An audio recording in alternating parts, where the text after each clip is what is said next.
Ministério Público. Então, sabe, se a coisa está sendo investigada, o presidente aguarda. Isso é o que manda o bom senso. Presidente, na época do Mensalão, o senhor recebeu propostas de desistir da reeleição, até de renunciar ao mandato?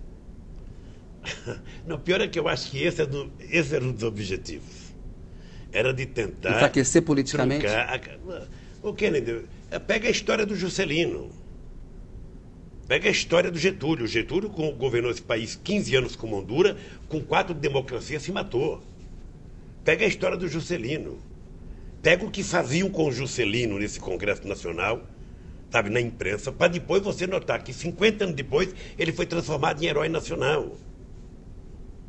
Ora, porque tem uma parte da elite política empodrecida nesse país que não estava habituada à alternância de poder. E eu sou alternância de poder. Eu sou alternância de poder. E eles sabem disso. E eles sabem, sabe, que eles têm que fazer tudo para evitar, sabe, que eu consiga transferir para o povo pobre desse país, para os trabalhadores, a ideia de que eles podem presidir esse país. Porque quando a gente descobrir a força que nós temos, vai ser a mesma coisa que os negros descobriram na África do Sul. 26 milhões não poderia continuar sendo governado por 6 milhões. E quando a gente faz... Eu estou sentindo que o povo está gostando.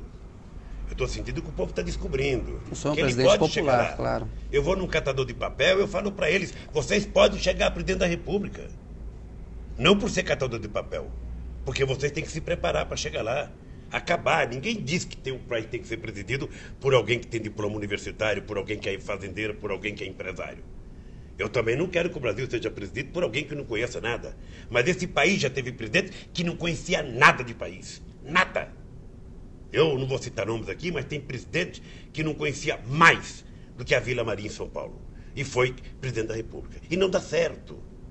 Então, a minha tese é essa. Houve uma tentativa de truncar a caminhada de um segmento social nesse país. Mas alguém não fizeram por medo. Não fizeram por medo. Porque eles não tinham conta do que poderia acontecer neste país. Então, eu me coloquei tranquilo o tempo inteiro. Você nunca me viu fazendo desaforo para ninguém. Nunca agredi ninguém. Muitas das coisas que eu tenho entupido aqui para falar, eu só posso falar quando eu deixar a presidência da República, que aí eu sou um cidadão comum. Sabe? Não tenho nenhuma proteção, não tenho a Advocacia Geral da União, não tenho nada. Primeira entrevista ao É Notícia em 2011. Eu não sei se será a primeira, porque eu quero descansar um pouco. Mas pode ficar certo que eu tenho coisas para falar. Me coloca na fila, então. Sabe? Primeiro da fila. E vou falar. Tá bom. Sabe? Mas alguém fez alguma proposta concreta para o senhor de renunciar ao mandato ou de ser reeleito? Não.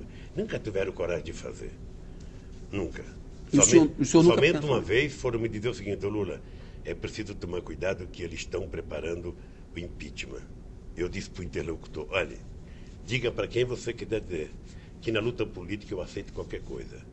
Mas se mexer 1 milímetro na institucionalidade desse país, eles não sabem o que vai acontecer nesse país. Eles não sabem. Quem era esse interlocutor? Sabe? Não pode falar? Era da oposição? Fonte, a gente tem que guardar, meu filho. Invocando a Constituição, tá certo. Presidente, são quase 7 anos de governo. Qual que o senhor acha que vai ser a fotografia histórica do seu governo? Como que o senhor gostaria de ser lembrado no futuro? Eu não posso reivindicar o direito de ser lembrado, ou seja, no fundo... Mas a fotografia? Veja, eu acho que a fotografia que nós vamos carregar é o estado, sabe, de graça que o Brasil está vivendo.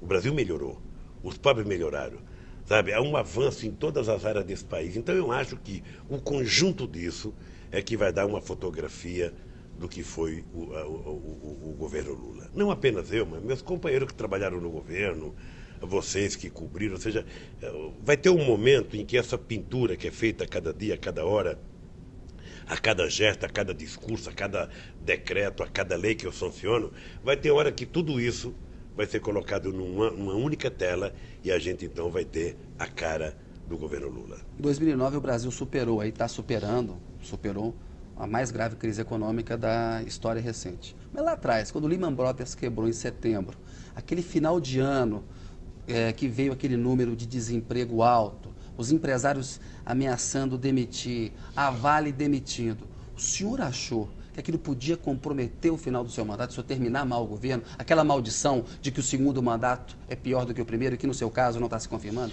Veja, primeiro, eu tinha clareza que o segundo mandato não seria pior depois do PAC.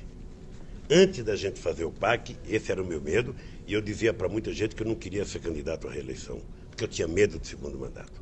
Quando nós começamos a pensar o PAC, no final de 2005, sabe, e era para ter lançado ele ainda em 2005, não o lançamos para não gastar um programa daquela magnitude na eleição, deixamos para lançar em fevereiro, aí eu sabia que eu tinha começo, meio e fim para terminar o meu mandato. Aí era só tocar a bola para frente. Mas a crise não fez Agora, a crise, veja.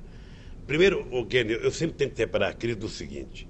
Nós discutimos uma crise do subprime até mais ou menos julho, começo de agosto, sabe, em que todos os analistas econômicos deste país diziam que o Brasil iria sofrer, sabe, menos que 1%.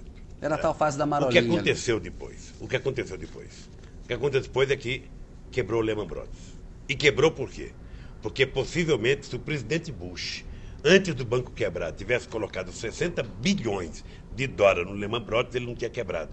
E ele não quebrando, não teria a crise financeira que nós tivemos. O senhor não teria deixado de quebrar o Lehman Brothers nem a GM? Não deixaria, sabe por quê? Porque o prejuízo de você deixar quebrar é pior do que o prejuízo de você salvar. Ou seja, quando você está com uma gripe, vai no médico logo, não deixe virar pneumonia. E eles permitiram que virasse uma pneumonia.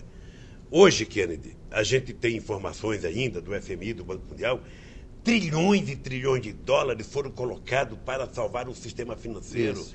Esse dinheiro poderia, em época que não tivesse crise, ser colocado para ajudar os pobres do mundo a se desenvolverem. Então, veja, quando veio a crise, se eu fosse acompanhar o noticiário da imprensa, eu teria fugido do Brasil.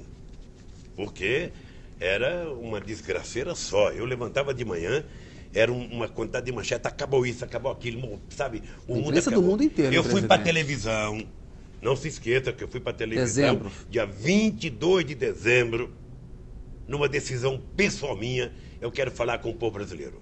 Se está sendo vendida a ideia que o povo não está comprando porque ele vai perder o emprego, eu vou para a televisão dizer, ele vai perder o emprego exatamente se ele não comprar. O senhor comprou uma geladeira, fui para a televisão e fiz um discurso de 8 minutos, um pronunciamento de 8 minutos, sabe, conclamando o povo brasileiro e, sobretudo, o povo mais pobre, a consumirem de forma responsável. Que ninguém fizesse dívida superior ao que pudesse pagar, mas que comprasse. Porque se não comprasse, a fábrica não ia produzir, a loja não ia vender, ele não ia ter emprego.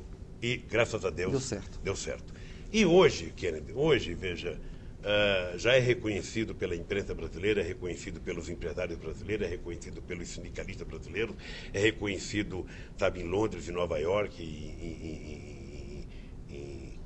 em Bonn, em Berlim, é reconhecido em Paris, é reconhecido em Tóquio, é reconhecido em Xangai, sabe, que o Brasil é o país que melhor se preparou para sair da crise, porque fizemos tudo que tínhamos que fazer. Liberamos compulsório, colocamos o dinheiro da dívida externa para financiar a exportação, fizemos o Banco do Brasil comprar bancos importantes, fizemos o Banco do Brasil comprar o Votorantim para adquirir expertise em financiamento de carro usado. Ou seja, e hoje, esse ano, veja que engraçado, no ano da crise, nós vamos terminar o ano com mais de 1 milhão de empregos novos criados no Brasil. Perfeito, presidente. O nosso tempo está acabando. Eu queria falar rapidamente com o senhor de algumas coisas ainda. É o seguinte, o senhor disse em entrevista para a Folha de São Paulo no mês passado, ao explicar ali a necessidade de fazer alianças para governar a realidade política, que não dá para governar fora dos partidos que tem. Isso usou uma expressão de que se Jesus fosse eleito presidente do Brasil e Judas participasse de um partido político, teria que haver uma aliança entre Jesus e Judas. Jesus teria que chamar Judas para conversar. O senhor acha que ele isso errou na expressão? O que o senhor achou? Eu posso ter exagerado de colocar o nome de Cristo. Agora, não tem simbologia para o povo entender melhor o que eu falei do que utilizar o nome de Cristo e de Judas. Sabe? Porque essa é a questão da política. Quando você foi eleito presidente de alguma coisa, mesmo que seja do clube, do jornalista da Folha, sabe? O que você vai fazer? Você vai trabalhar com aqueles que têm o voto de decisão e é com eles que você tem que negociar. Você não negocia na esquina. Sabe? Você negocia com quem tem voto. Os senadores estão eleitos. Só pode mudar agora, em 2010. Os deputados estão eleitos, só pode mudar em 2010. Então eu não posso negociar com você, por mais boa intenção que você tenha, você não me dá um voto no Congresso Nacional. Então, é essa a imagem que eu quis passar para que o povo compreendesse. Eu tenho certeza absoluta que o povo que leu compreendeu perfeitamente bem o que eu estava